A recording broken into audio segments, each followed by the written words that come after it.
AIIMS Rishikesh के trauma centre में भर्ती कुख्यात अपराधी विनय त्यागी की इलाज के दौरान शनिवार सुबह करीब 7 बजे मौत हो गई है, जिसकी पुष्टि एम्स के जनसंपर्क अधिकारी डॉक्टर शिलाय मोहंती ने की है।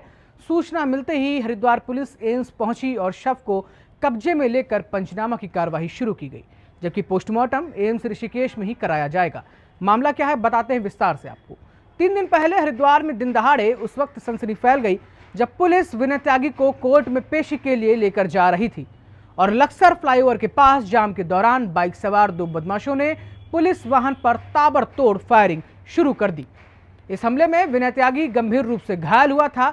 गोली उसकी आंतों में लगी थी, जिससे भारी डैमेज हुआ और हालत नाजुक बनी रही, जबकि क्रॉस फायरिंग में 2 कांस्टेबल भी घायल हुए थे। विनय की बेटी तानवी भारद्वाज ने पहले ही सिटी मजिस्ट्रेट और जेल प्रशासन को पत्र लिखकर पिता की जान को खतरा बताते हुए सुरक्षा की मांग की थी, लेकिन ठोस इंतजाम नहीं किए गए। वहीं परिवार का आरोप है कि पिछले 3 दिनों से उन्हें अपने पिता से ठीक से मिलने तक नहीं दिया गया है।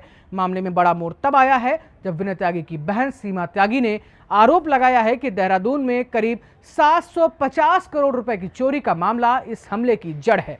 जी हां, जिसमें नकदी, ज्वेलरी और बेनामी प्रॉपर्टी के कागजात शामिल थे। यह हमारे ठेकेदार सुभाष त्यागी को बताया गया, जिसमें ईडी से बचने के लिए इसे देहरादून के एक डॉक्टर के यहां छिपाया गया था। विनय को इसकी जानकारी हुई थी। ठेकेदार से पुरानी रंजिश के चलते उसने पूरा माल चुरा लिया, जिसे वह ईडी को सौंपने जा रहा था।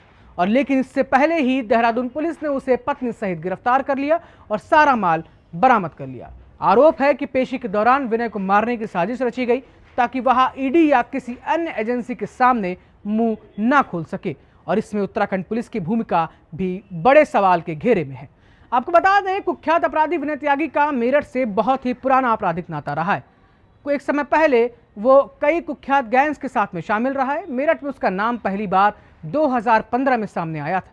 युवकों का अपहरण कर उनकी हत्या कर दी गई और इस मामले में विनय त्यागी के खिलाफ हत्या का मुकदमा दर्ज किया गया था। इसके बाद वह पुलिस की फहरिस्त में अपराध का बड़ा नाम बन गया और उस पर हत्या, डकैती के करीब 58 से ज्यादा मुकदमे दर्ज किए गए। वह मेरठ के जागृति विहार में किराए के मकान में रहा। सूत्रों के मुताबिक वेस्ट यूपी में नेटवर्क फैलाने के लिए कुछ समय दुबई में भी छिपा रहा।